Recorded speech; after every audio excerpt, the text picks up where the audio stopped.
Hi, Heather here from Creative Kiwi. Join me in this video as I show how to stitch the Large Applique Fairy.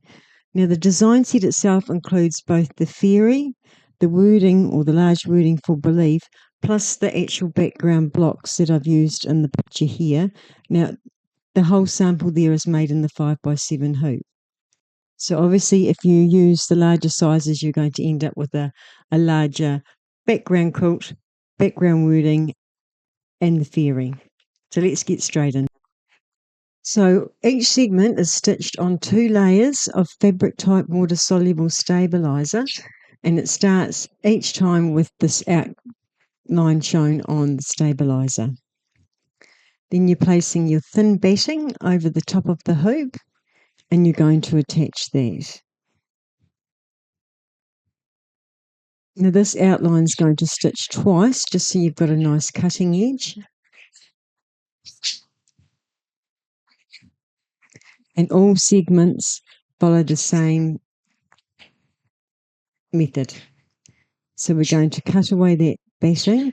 Now I use a thin polyester batting. It's your choice.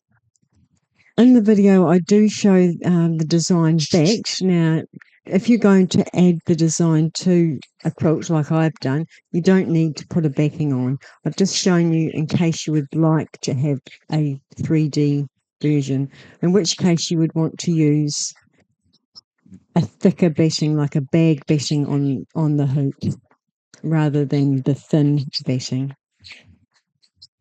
I'm just showing there, that's my backing fabric. Now I just float it under the hoop. So the right side of the fabric goes on the outside, so you have the wrong side facing the hoop, and then you're going to place your front fabric on the top.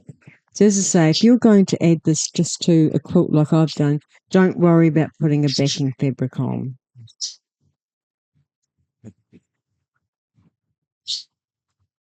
But I cannot reiterate strong enough, if you want to make this a 3D version, you definitely need to use a strong bag batting or a very heavy felt. Now it's just stitched the outline of the first segment and a little bit of detail on the mushroom. And what I'm doing here is just cutting away the backing fabric. And we do this again for every segment on the front of the hoop and the back of the hoop. Simplicity of the design is you're just going to be using one fabric and one thread.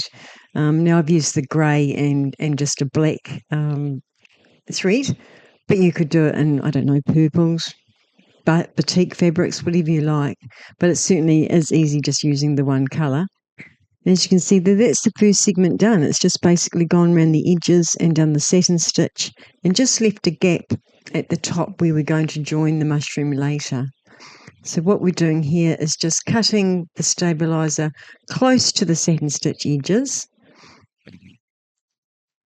And then when we get to the bit where we're going to join later, we cut it on the cutting line. Now we're on to the next step. As I say, every segment follows the same pattern. So you've got your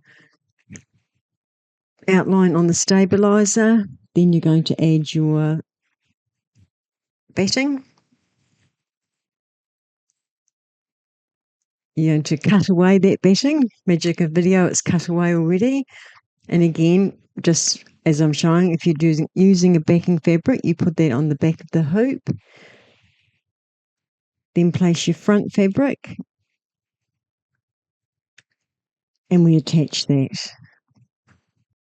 Now the video is designed to be used in conjunction with the written instructions. They give you the actual thread colour numbers and detail.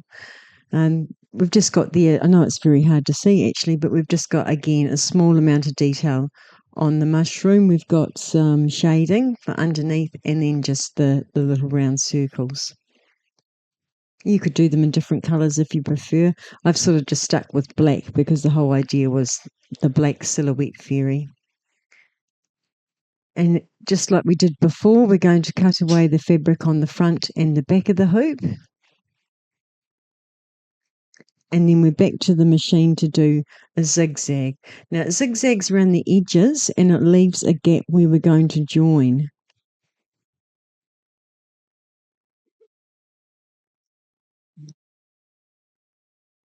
So for this one, there's a gap there at the top, but for this one, we're going to join the bottom of the mushroom and make sure you get the right side.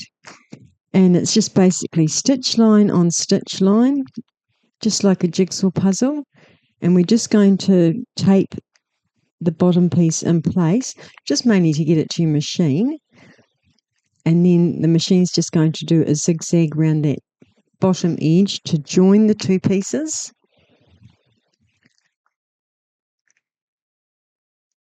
And you can slow your machine down if you like, or stop and start as you like.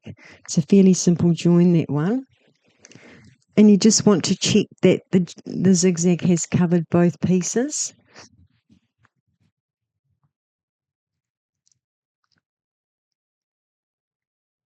And you can see it has on that. Both pieces are joined by that zigzag. And that's joining done. And basically that is how you do the entire design. So now it just goes back again and completes the satin stitch edge.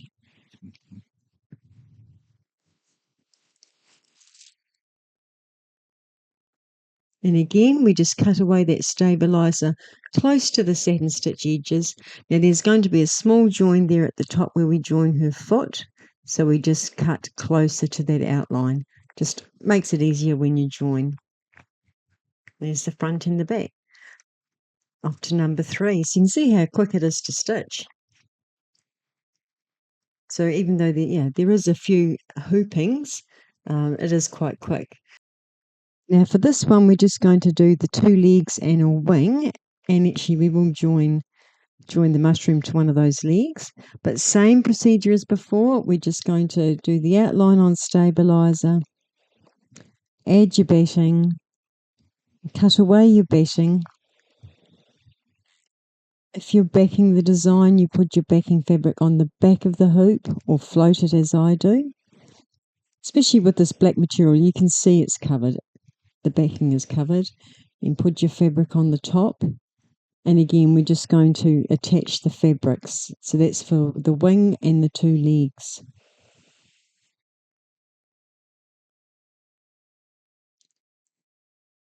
Next step is just a small detail on the wings. And again, you could do that in a different colour thread if you prefer, or leave it in the dark colour like I've done. So once that stitching's completed, you're just going to cut away the fabric on the front and the back of the hoop. And like magic, it's done. And again, it's just going to do a zigzag around those edges and leave a gap. Now it's going to leave a gap just at the bottom toe bit, and that's where we're just going to join that mushroom. Now it's just a small little area, and don't worry, the zigzag's only going to stitch around the bottom of that toe, so it's not going to affect the other 2 areas on there.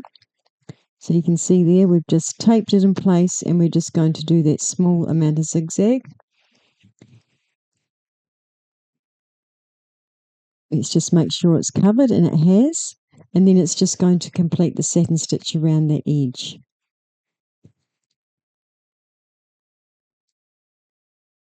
The next step we're going to do is her head.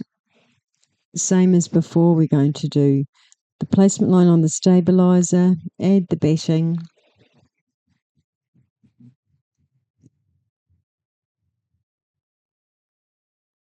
We're going to magically cut away that batting.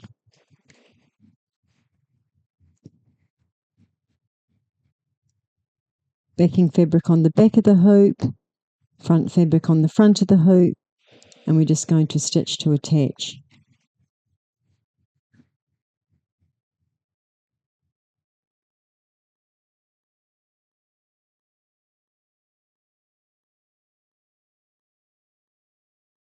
Magically cut away all that fabric on the front and the back of the hoop. And now this one, there is actually no joining, so it's just a matter of completing the next stitch, which does the zigzag around all the edges and then does the satin stitch edge and the detail on her head.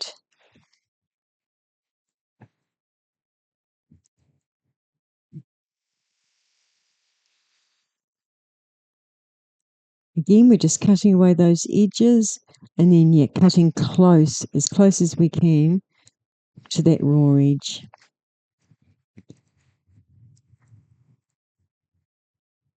Next segment, outline, batting.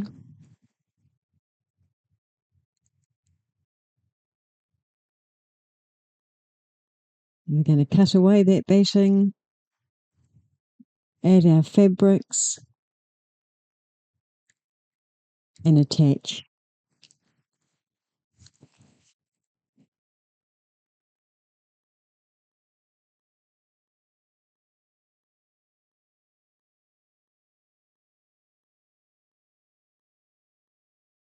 Going to cut away the fabric on the front and the back of the hoop. And we're going to do that zigzag before the join. So it zigzags the raw edges but leaves gaps where we're going to join the different parts of the fairy.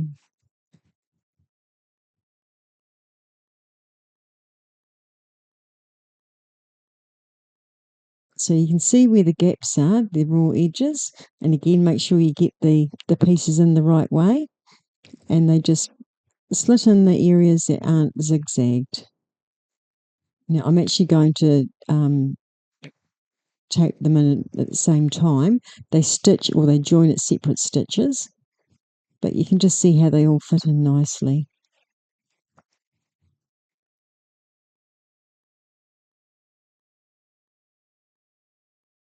Back to the machine. The first stitch is going to join the wings, and then the second stitch will join her neck to her body.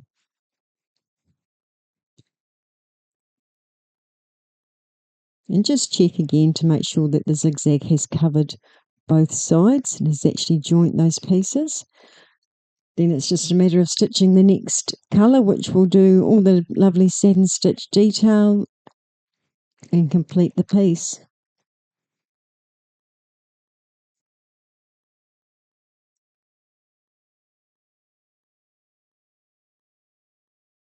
Again, we've cut this around the satin stitch and cut close as we can to that join where we're going to join her skirt to her body. And this is the last piece, her skirt. So we've got stabilizer, add the batting, cut away the batting, add your fabric pieces,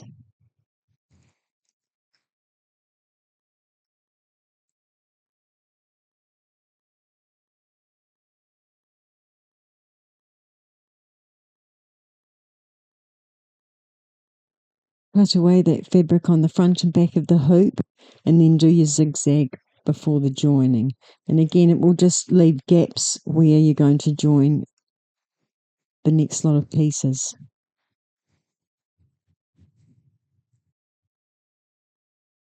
Right, so obviously we're going to put her body, join her body at that top piece. And we've got the two legs, so just make sure you obviously put the straight one's going to be the main one that she's standing on, and then you've got the curved leg that just goes on the side there. And so they're in the gaps in the zigzag. And again, they're going to do 3 different colours here. So your machine's going to stitch, then it's going to stop and go to the next colour. So we've got the top. The next colour is going to do that curved leg.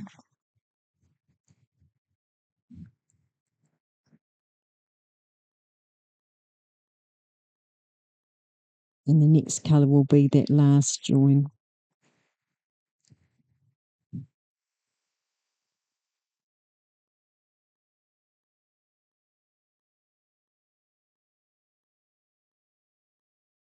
So that's all the joining done, and now it's just a matter of stitching the last stitch, which will complete the satin stitch around all the edges and do all the detail of the skirt. And that's the design finished. So you could definitely do this 3D to make it as just a hanging design, as we do with a lot of our designs, but you would definitely want to use a heavy felt or a heavy bag batting. So once the design's finished, we're just going to remove the rest of the water-soluble stabiliser from the edges. You can use a Q-tip like I've done there in hot water, or you can soak the whole design. Now, the design set, I've included the word believe in the two-hooping joining method, the same as what we've just shown in the video, so you can make that nice wording. And I've also included the background block that I used for my quilt sample. As I say, that one's a 5x7 size, so obviously the bigger you get, the bigger the design, the bigger the quilt will get. So thanks so much for watching this video, and please share the designs that you make on our Facebook group. We love to see them, and it will inspire more people. Thank you.